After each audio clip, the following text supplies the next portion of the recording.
Salam teman-teman, kita mau mendengar daripada perdebatan yaitu Murtadin Aceh yang ada di Amerika, yang memang betul-betul orang Aceh menakuti dia ini sepertinya, karena dia punya bahasa itu memang betul-betul sangat ilmiah begitu ya, beda dengan muslim-muslim yang dari Aceh itu cara ngomong dia. Setelah dia mungkin udah masuk ke Kristen itu cara berbicara dia itu sudah memang betul-betul bukan lagi bahasa-bahasa muslim yang dibawakan dia, sudah ilmiah lah bahasa dia, udah profesional begitu. Jadi kalau ngomong sama orang muslim dia ini memang orang muslim itu bisa tercengang dibuat dia. Jadi perdebatan ini memang agak sengit dia perdebatan ini antara dia dengan ada juga ustaz-ustaz yang dari dari Aceh, tapi ada juga ustaz yang dari Aceh setuju dengan dia. Itu dia masalahnya, ada ustadz dari Aceh ini, dia setuju dengan pendapat dia bahwa memang orang Islam ini misalnya katakanlah dia tidak apa namanya tidak sesuai perbuatannya dengan ajarannya begitu, atau memang ajarannya itu yang salah gitu kira-kira. Itulah pembahasan apa ajaran atau Al-Quran itu yang salah atau memang manusia yang salah, kira-kira begitu dah ya. Perdebatan itu memang sangat-sangat seru memang, tapi kalau memang kita lihat ya, memang ustadz yang dari Aceh sekalipun sama dia itu kayaknya, menurut saya kalau soal ilmu ya, walaupun dia udah di Kristen masih lebih jago dia kalau soal berbicara tentang kealahan dan ketuhanan ini. Ini videonya teman-teman. Mari kita lihat dan kita tonton. Perkataannya, kalau terjemahan Al-Quran itu berdasarkan prinsip ajaran Islam yang ada standar sekarang, berdasarkan rukun Islam dan rukun iman, percaya kepada sesuatu yang tidak dimengerti, maka terjemahan Al-Quran itu malah lebih banyak kemungkaran, lebih banyak mudaratnya daripada kebaikan. Jadi saya mengajak kawan-kawan ini mencoba belajar cara membaca sebuah buku atau sebuah kitab. Apa tujuan Anda beragama? Apa misi Anda beragama? Apa bacaan yang ingin dipetik daripada sebuah bacaan? Kalau bacaan Al-Quran mengacu seseorang, mengacu Anda atau masyarakat kepada kezaliman dalam beragama atau selama, maka bacaan atau pemahaman yang dirangkumkan dari bacaan itu bermasalah dan perlu dikaji balik. Nah, contohnya perlakuan syariat Islam. Cara tokoh agama di Aceh, cara mereka menggunakan Al-Quran adalah mengajak umat kepada kezaliman, bukan kepada kebaikan. Oke Pak, saya mau bertanya, belajar ke Bapak satu pertanyaan saja ya. Ada dua ayat, yang satu di dalam surat Al-Baqarah punya walladzina yu'minuna bima unzila ilaika wa ma unzila min qablik wa bil akhirati hum yuqinun. Wa bil akhirati hum yuqinun. Kalimat penekanannya pada kalimat wa bil akhirati hum yuqinun. Ada kalimat yang lain, innal ladzina amanu wal ladzina hadu wan nasara wasyabiina man amana billahi wa bil yaumil akhir. Coba bedakan Pak. Kalimat wabil akhiratihum yuqinun, wabil akhiratihum yuqinun dengan man amana billahi wabil yaumil akhir. Di mana bedanya? Coba Bapak ini seakan-akan ingin menjelaskan. Coba jelaskan perbedaan di surat Al-Baqarah yang saya sampaikan dengan ayat yang saya bacakan terakhir. Coba pada penekanannya pada kalimat walladzina yu'minuna bima unzila ilaika wa ma unzila min qablik wabil akhiratihum yuqinun. Ada kata akhir ya. Dan ada kalimat man amana billahi wabil yaumil akhir. Coba jelaskan pada kalimat yaumil akhir dengan wabil akhiratihum yuqinun itu, kalau bedanya di mana, kalau sama-samanya di mana? Ini seakan-akan Quran, Anda mengatakan Quran itu belum jelas. Iya. Seakan-akan Anda katakan Quran itu belum jelas. Yang tidak jelas itu otak kita, Pak. Di dalam surat Al-Baqarah ada kalimat akhir tapi nggak pakai yaum. Wabil akhiratihum yuqinun, nggak pakai yaum. Tapi di dalam man amana billahi wa bil yaumil akhir berbeda secara balaghah. Bapak paham nggak? Memaknai satu kalimat ada berapa aspek? Coba berapa aspek untuk memahami satu teks, satu konteks pembahasan atau narasi sebuah data? Begini saja, sederhanakan saja. Coba tunjukkan yang Anda mengerti. Tunjukkan yang Anda mengerti apa yang Anda baca. Kalau yang Anda baca itu menjerumuskan Anda kepada kezaliman, kepada kegelapan. Saya bertanya, nggak usah menjustice. Saya bertanya kepada Bapak, Di dalam surat Al-Baqarah ada kalimat wabil akhirati hum yuqinun, tapi tidak ada kalimat man amana billahi wabil yaumil akhir. Coba Seakan-akan sudah, Anda seakan-akan otak Anda lebih jernih. Sebentar. Seakan-akan otak Bapak itu lebih jernih. Quran sudah jelas sekali, Pak. Oh, Di coba, mana coba, kata akhir? begini, Kata akhir yang Bapak sampaikan, akhir di dalam surat Al-Baqarah tidak pakai yaumil. coba Tapi terangkan. wabil akhirati hum yuqinun, wabil akhirati. Bukan berkata tentang coba yaumil akhir. Begini, Anda tidak terangkan apa yang Anda baca. Coba terangkan apa makna yang Anda baca. Nah, di dalam Quran itu sudah jelas, dengarkan. Di dalam Quran itu sudah jelas secara balaghah, ya. Jadi Jelasnya di dalam jelasnya sebentar, apa? Pak. Anda Di tidak dalam jelas. memaknai satu kalimat, Bapak harus menguasai 4 aspek. Aspek leksikal, aspek rasional, aspek sinkronis dan aspek diakronis. Ini harus Bapak pahami. Di dalam Al-Baqarah yang saya sampaikan, sabar Bapak. Di dalam coba surat terangkan Al-Baqarah dulu. yang saya sampaikan, Bapak dengarkan dulu. Karena dari tadi salah melulu Bapak ini. Ada kalimat wabil akhirati hum yuqinun, tidak pakai kata yaum. Kalau di situ diartikan sesuai dengan terjemah Departemen Agama Republik Indonesia, diartikan hari akhir, saya tidak sepakat seperti Bapak katakan. Karena di situ kalimatnya wabil akhirati hum yuqinun, nggak pakai yaum. Tapi tidak semua di dalam Quran itu seperti itu. Contoh, pada ayat yang saya sampaikan, innalladzina amanu walladzina hadu wan nasara wasabiina man amana billahi wa bil yaumil akhir, pakai kata yaum. Berarti ayat ini sedang membicarakan tentang hari akhir karena pakai wabil yaumil akhir. Berbeda dalam surat Al-Baqarah, walaupun di dalam terjemaah sama rata. Saya juga tidak sepakat dengan terjemahan itu. Jadi lu mau bilang akhirat di situ itu isim makani gitu. Jadi kalau Ente mau bilang itu isim makani. yang Dalam mana? Yang di mana? Lah, ente tadi membaca Al-Quran surah Al-Baqarah ayat 62. Innal ladzina amanu wal ladzina hadu wan nasara was-sabiina man amana billahi wal yaumil akhir. Dengan yang di Al-Baqarah di ayat satunya lagi, wabil akhirati hum yuqinun. Itu wabil akhirati hum yuqinun itu ente mau maknai apa? Dia sebagai isim makani atau apa?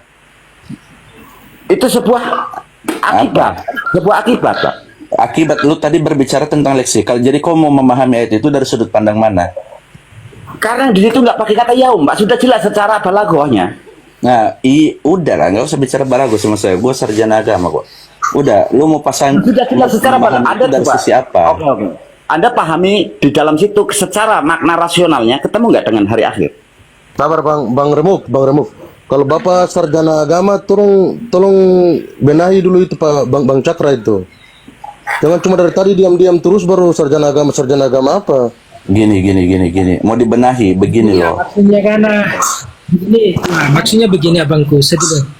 Maksudnya di sini kalau memang ada yang tidak mampu dijelaskan oleh teman, jadi kita lengkapi. Bukan berarti kita saling mengkritik begitu supaya apa yang menjadi pedoman Bukan kita selama begitu Bang ini, Os. Anda Masalahnya yang dia kritik itu Al-Quran sama agama. Iya. Kalau dia kritik pribadi saya tidak jadi masalah Pak. Saya Bang, paham yang disampaikan Bang Cakra itu saya paham. Saya paham ya yang host, disampaikan Bang Cakra itu. sebentar host. Tapi maksud saya Bang Cakra itu begini, Bang Cakra juga harus bijak. Quran itu sudah jelas Pak. Adapun Iya, permasalahan itu umat, Enggak Bentar. jelas Bang. Al-Quran nggak permasalahan jelas. umat atau permasalahan terjemahan nggak jelas itu masalah yang beda yang lain. Bukan terjemahan ini secara balaghah yang salah. Ketika wabil yaumil akhir satu-satu dulu. itu jelas berbicara tentang yaumil akhir. Yang disampaikan Bang Cakra itu saya paham. Betul. Saya tanya, ini Pak Ramu, Betul. yaumil akhir yang Anda bayangkan itu apa? Coba jelaskan. Yaumil man amana billahi wa bil yaumil akhir itu bermakna yaumil qiyamah kalau daripada yaumil akhir. Tapi kalau yang walladzina yu'minuna bil ghaib walladzina yu'minuna bima unzila min qablik wa bil akhirati hum yuqinun itu bukan bermakna tentang yaumil qiyamah. Oke, kiyamah itu yang Anda bayangkan itu apa? Ya, di surat Al-Qiyamah dibaca. Coba terangkan, coba langsung terangkan. Ya, ketika Anda sebutkan kiyamah, yang Anda bayangkan itu apa? Ya kalau kiamah itu kan dari kata kiam Pak sebenarnya. Ya kalau kiamahnya Oke. Nah, di surat Al-Qiyamah dari kata kebangkitan, Pak, bukan pada saat kehancuran. Tapi bicara tentang kehancuran, bicara tentang kebangkitan, tentu pasca kehancuran. Tidak mungkin tanpa kehancuran bicara tentang kebangkitan. Begitu loh, Pak. Oke, kebangkitan yang Anda bayangkan itu kapan? Dibaca di surat Al-Qiyamah, Pak, biar jelas. Jadi Quran dijelaskan dengan Quran. Saya tanya Anda, ketika Anda menyebutkan kebangkitan, yang terbayang di kepala Anda itu apa? Kapan? Ya konteksnya bicara apa, Pak? Kalau bicara tentang kebangkitan, Pak, kehancuran alam, berarti yaumil kiamah adalah pasca kehancuran alam. Konteks ayat di situ bicara apa? Kalau kebangkitan di dalam suatu dekade, ya, perjalanan kehidupan manusia ya berbeda lagi, Pak. Konteks yang kita bahas itu apa? Kalau bicara tentang yaumil kiamah dalam arti alam jagat ini berarti hari kebangkitan setelah hancurnya alam. Kalau konteksnya kita sedang bicara ke sana, Pak. Oke. Nah, begini. Baik, Bang. Saya tinggal sebentar sebelum dilanjut sama Pak Cakra. Sebelum dilanjut oleh teman-teman, banyak maaf Pak Cakra, saya potong dulu. Saya berikan dulu kepada Ustadz Ibnus dulu.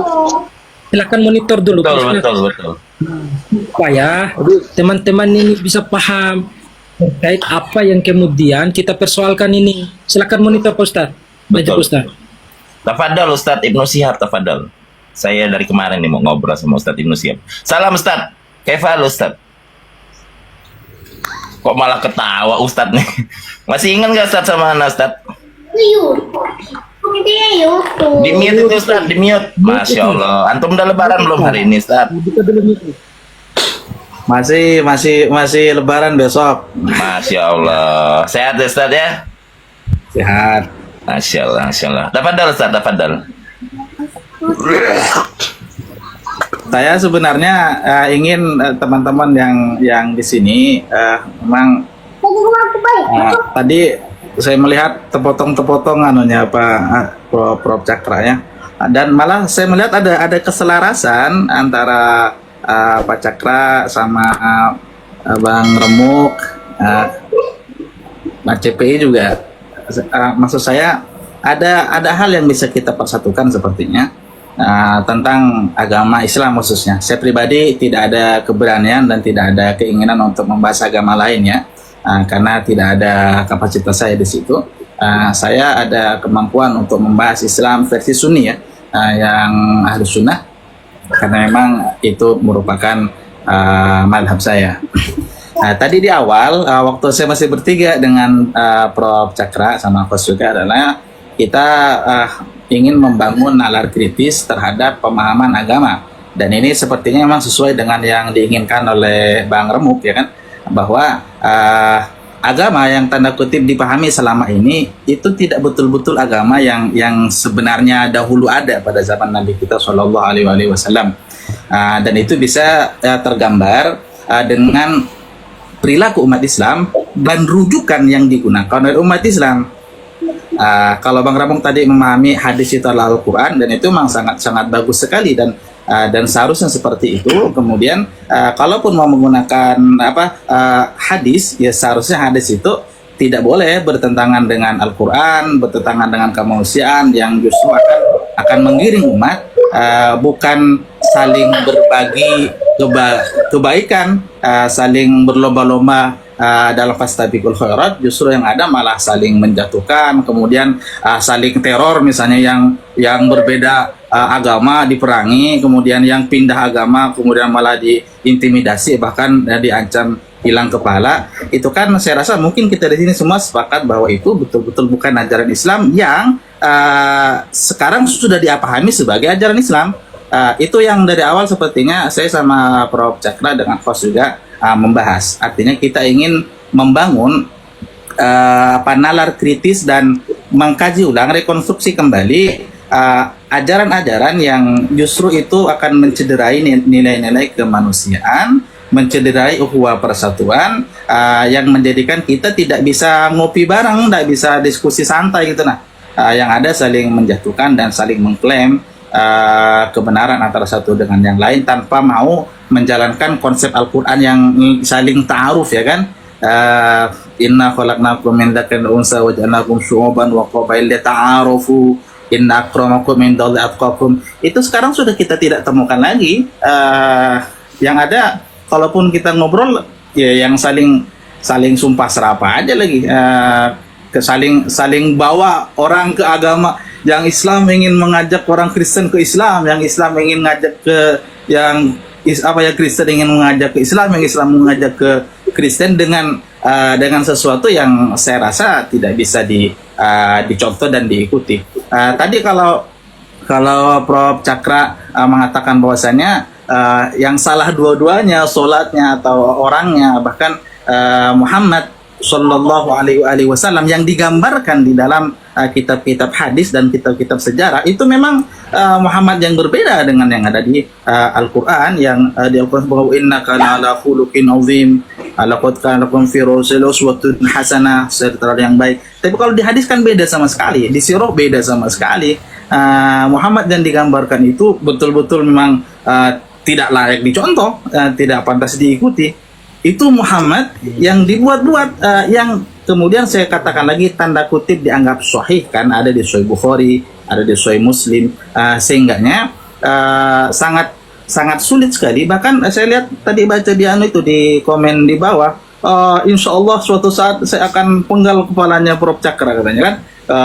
Ada narasi-narasi begitu yang sepertinya dari Habib di situ. Nah, saya khawatirnya seseorang melakukan kejahatan dan keburukan itu minta surga nanti, seolah-olah itu bagian daripada jihad fisabilillah, merupakan bagian daripada nasruddin, membela agama, padahal sebenarnya itu sedang menghancurkan agama. Kenapa terjadi? Saya melihat karena memang saya spesialis di hadis, saya melihat memang ada sesuatu yang perlu kita kritisi bersama. Ada hadis-hadis yang sebenarnya salah tapi dianggap benar. Contoh yang semalam saya sampaikan, man baddala dinahu faqtuluhu, siapa yang mengganti agamanya penggal, ya kan.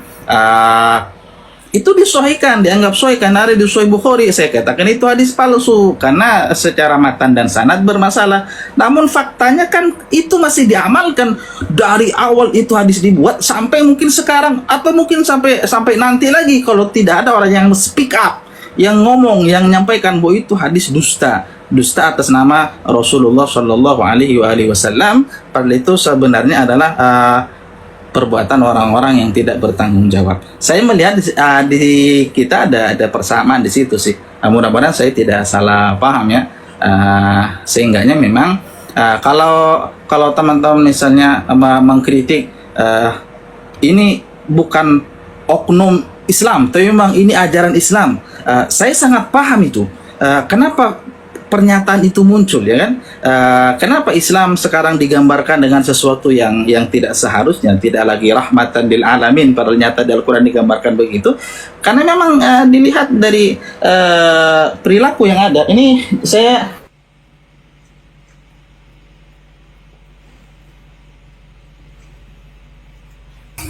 Itu sudah di mute, Ustadz.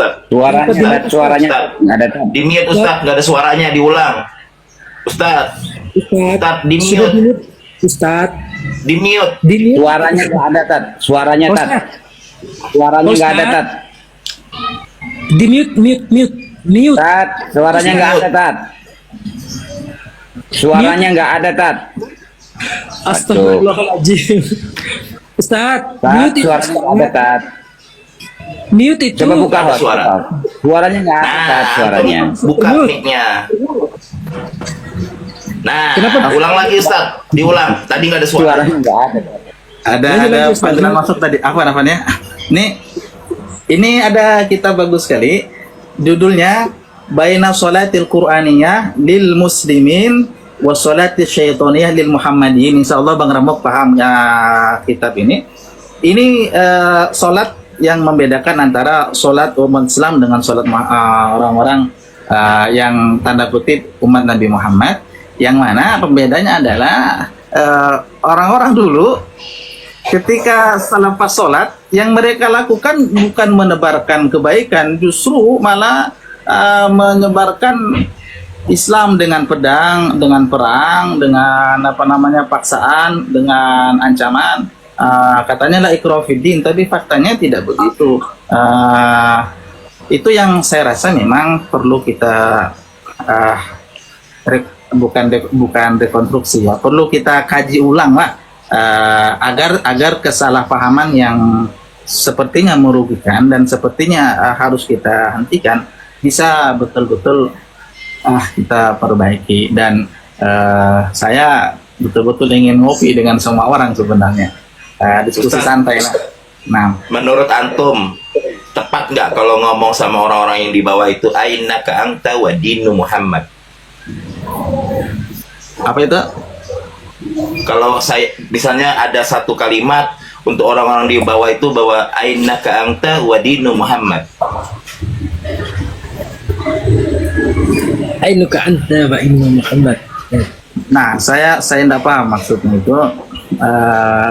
Tapi memang yang sedang saya bahas dan ingin saya bangun, tidak semua orang setuju dan mungkin ada banyak orang yang akan menentang, ya kan? Akhirnya yang kita lihat fenomena yang terjadi sampai sekarang ya masih ada saja orang yang mengintimidasi, kemudian orang yang melakukan teror, tapi niatnya ingin dapat pahala dan dapat pahala di surga lagi, bahkan surganya jannatul firdaus, surga tertinggi. Tapi niat dalam hati ingin menegakkan agama. Padahal itu kan mana agama, mana din Muhammad? Nah, itu din Muawiyah itu yang punya kerjaan. Jadi seperti itu. Mungkin itu cukup itu dulu dari saya lah, pengantar yang panjang sepertinya. Terima kasih. Mungkin Terima kasih. kita kembali dulu ke Pak Cakra dulu ya sebentar. Oke, lanjut Pak Cakra. Ya, lanjut monitor kita. Oke, baik. Saya ingin kembali kepada topik pembicaraan dialog kita, yaitu persoalan pembinaan atau pemberdayaan akhlak yang mulia, maju mulia dalam realitas alam yang bisa dievaluasi hasilnya itu bagaimana. Kalau ada kekeliruan dan perlu perbaikan itu perlu bisa diperbaiki, perlu bisa ditingkatkan. Nah, semua itu berdasarkan konsep-konsep alam, proses-proses alam. Tetapi kalau akhlak yang dijanjikan dalam agama Islam selama ini yang banyak didominasi banyak belahan negara-negara Islam, pembentukan akhlak itu melalui percaya buta, melalui ritualitas. Persoalannya, kalau salat dimaknakan sembahyang, ya kan ada rukun sembahyang, kemudian 5 kali sehari, kemudian ada sembahyang sunat, kemudian ada sembahyang buat orang mati. Semua itu saya lihat tidak membuat umat kepada pencerahan, tidak membawa umat untuk bisa membuat sebuah keputusan yang tepat. Ya kan? Sehingga sembahyang itu dalam kenyataan sungguh sia-sia, tidak membawa efek apa-apa. Jadi rukun Islam itu bermasalah di mana rukun Islam itu tidak bisa menjadi sumber moralitas dan juga tidak bisa menjadi sumber spiritualitas. Sehingga umat bergantung mengharap daripada apa yang dilakukan dengan ritual, mengharap mereka bisa terhindar daripada perbuatan yang tidak baik, mengharap mereka kepada jalan yang benar, mengharap mereka bisa mendapat petunjuk, mengharap mereka bisa mendapat pahala, mengharap mereka bisa terhindar dari sisaan kubur, mengharap mereka bisa surga-surga entah apa. Semua harapan mereka itu tidak bisa difaktualkan dalam realitas alam karena janji yang dijanjikan itu berada di luar ranah alam. Nah, ini masalahnya. Makanya tadi ada poin yang diangkat, saya tanya kepada rekan yang komen tadi, persoalan akhirat. Kalau akhirat itu dimaknakan kepada ranah yang tidak bisa dijangkau oleh ranah manusia, oleh indera manusia, maka pemahaman itu sering menjerumuskan karena menjanjikan kepalsuan. Nah, itu masalahnya. Kalau sesuatu yang tidak dimengerti dan ditaruh dalam ranah yang tidak bisa dijangkau oleh akal pikiran, maka yang sering terjadi adalah penipuan. Nah, penipuan, seseorang bisa mengklaim apa saja dan tidak punya beban apa-apa untuk membuktikan klaim yang dimaksud atau hipotesa yang dimaksud. Kan sering sekali umat yang dalam hal ini para ustadz, para kaum ulama, ya kan, para kiai-kiai asal buat pernyataan asal-asal aja. Nah, kalau Anda pelajari pernyataan mereka, umumnya tidak bisa difaktualkan karena yang pernyataan yang dibuat itu adalah dalam ranah di luar akal pikiran. Dan mereka sendiri tidak punya beban apa-apa untuk menjawab hasilnya bagaimana. Makanya kalau Anda tanya orang yang pulang dari haji, yang sudah umrah, yang sudah banyak melakukan ritualitas, seperti orang-orang Aceh yang sudah taat kepada beragama, ternyata dalam kehidupan sehari-hari perilaku saja tidak bisa membawa mereka kepada kemanusiaan, orang-orang yang manusiawi dalam beragama. Jangankan mempertanyakan mereka untuk mempertanggungjawabkan nasib surga yang mereka cari. Coba tanya orang Aceh, ulama Aceh yang sudah taat beragama, coba tanya mereka bagaimana hasil sembahyang saudara, diterima Tuhan apa enggak. Nah, sekarang kan barusan habis puasa. Apa kondisi daripada yang didapat daripada hasil puasa? Apakah mereka dapat mencerahkan daripada kepribadian mereka daripada setelah melakukan perbuatan puasa? Saya rasa mereka tidak bisa menjawab. Itu kan menjadi masalah. Jadi definisi siam perlu dipikirkan kembali, bisa jadi bukan tahan lapar.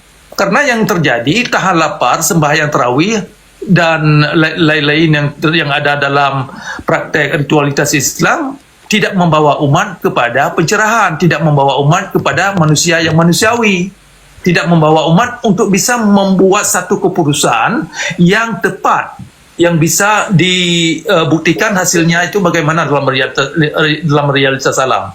Karena dalam keyakinan agama berharap hasilnya itu setelah mati, setelah dunia ini dihancurkan.